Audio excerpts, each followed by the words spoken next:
Hello everyone, welcome to Thursday. We had an update today, still in the range, 20 days in a row now in the range. And we'd like to see some different things happen to kind of confirm this upward potential movement.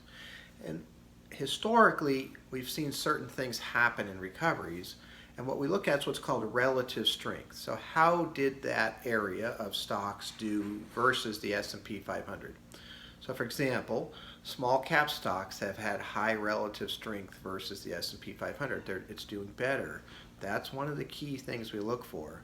We also look at the stocks of consumer staple companies, your Walmarts and what have you, that are selling food and making toilet paper and whatnot, versus consumer discretionary, which are things that we don't particularly have to live. And right now what we're seeing is that consumer discretionary is actually stronger than consumer staples. Again, that's one of the things we look for. Energy is another area.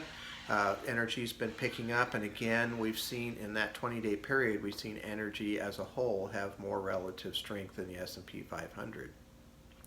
Quite a few things are lining up to show for a positive market. Still have some things to go.